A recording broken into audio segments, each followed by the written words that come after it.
Welcome everyone to this special MCQ series on UGC NET English Literature. This series is designed strictly according to the official UGC syllabus, with high-level, PYQ-based, and concept-trap questions that help you think like a NET examiner. Here, we don't just revise literature, we decode it, challenge it, and master it. First question. So long lives this, and this gives life to thee. These lines conclude which sonnet and published in which year? First quarto. A. Sonnet 18, 1609, B. Sonnet 116, 1609, C. Sonnet 29, 1598, D. Sonnet 130, 1609. The right answer is option A. Sonnet 18, 1609. The couplet immortalizes the beloved through poetry. The sonnets were first printed in quarto form in 1609. Next question. O Reason Not the Need, is spoken by which character and in which play first performed around 1606? A. Hamlet Hamlet, B. Lear King Lear, C. Othello Othello, D. Macbeth Macbeth. The right answer is option B. Lear King Lear. Lear speaks during the storm scene. The play reflects Jacobean tragic intensity. Next question. Beauty is Truth, Truth Beauty, appears in which poem published in 1820? A. Ode to Psyche, B. Ode to a Nightingale, C. Ode on a Grecian Urn, D. to Autumn. The right answer is option C. Ode on a Grecian Urn. The line closes the poem. It expresses romantic aesthetic philosophy. Next question. The lady doth protest too much, methinks. Spoken by whom and in which play printed in 1604? Shunya Panch. A. Ophelia Hamlet, B. Gertrude Hamlet, C. Desdemona Othello, D. Lady Macbeth Macbeth. The right answer is option B. Gertrude Hamlet. She comments on the play A Queen's Vows. The line reflects dramatic irony. Next question. I Am Involved in Mankind, appears in which prose work published in 1624? A. Devotions upon Emergent Occasions, B. Religio Medici, C. The Advancement of Learning, D. Leviathan. The right answer is option A. Devotions upon Emergent Occasions. Written during illness, the meditation reflects metaphysical spirituality. Next question. The lunatic, the lover, and the poet, is spoken by whom in a play first printed in 1600?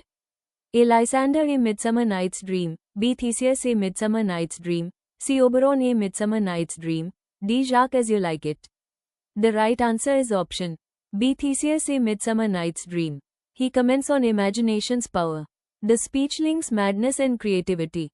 Next question. The Mind Has Its Own Place, is spoken by which character in a poem published in 1667? A. Adam Paradise Lost, B. Raphael Paradise Lost, C. Satan Paradise Lost, D. Michael Paradise Lost. The right answer is option C. Satan Paradise Lost. He asserts psychological autonomy. The line reflects Miltonic complexity. Next question. Hope Springs Eternal in the Human Breast, appears in which poem published in 1733-34? A. The Dunciad, B. Essay on Criticism, C. Essay on Man, D. The Rape of the Lock. The right answer is option C. Essay on Man. Alexander Pope reflects Enlightenment optimism. The line captures human resilience. Next question. It Was the Best of Times, It Was the Worst of Times, begins which novel published in 1859? A. Great Expectations, B. David Copperfield, C. A Tale of Two Cities, D. Hard Times. The right answer is option C. A Tale of Two Cities. The novel contrasts revolution and repression. The opening sets dialectical tension.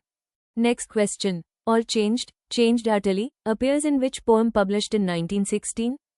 A. The Second Coming, B. Easter 1916, C. Sailing to Byzantium, D. September 1913. The right answer is option B. Easter 1916. Yeats reflects on Irish uprising. The refrain marks political transformation. Next question. A Rose by Any Other Name Would Smell as Sweet, is spoken by whom in a play printed in 1597? A. Juliet Romeo and Juliet, B. Romeo Romeo and Juliet, C. Nurse Romeo and Juliet, D. Mercutio Romeo and Juliet.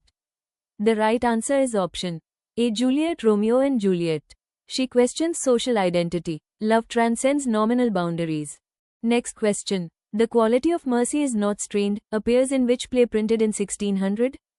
A. Othello, B. The Merchant of Venice, C. Measure for Measure, D. Much Ado About Nothing. The right answer is option B. The Merchant of Venice. Portia argues for compassionate justice. Mercy is framed as divine attribute.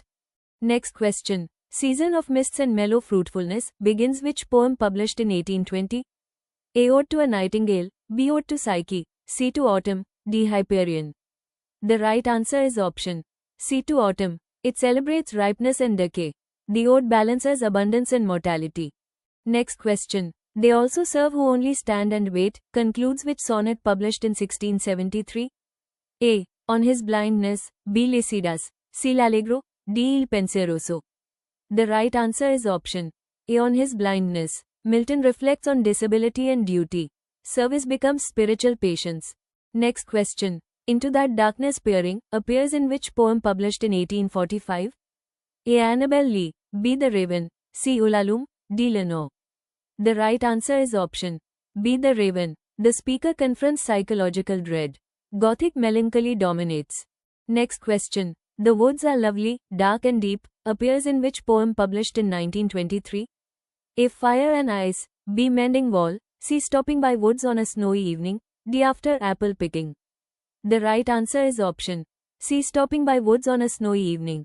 The line evokes temptation of rest. Duty interrupts aesthetic stillness.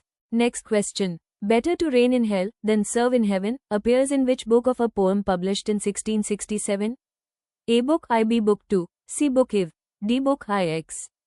The right answer is option A. Book I. Satan declares defiant autonomy. The epic opens with cosmic rebellion. Next question. Of man's first disobedience begins which epic poem published in 1667? A. Paradise Regained, B. Samson Agonists, C. Paradise Lost, D. Lycidas. The right answer is option C. Paradise Lost. Milton invokes classical epic tradition. The fall of man frames the narrative.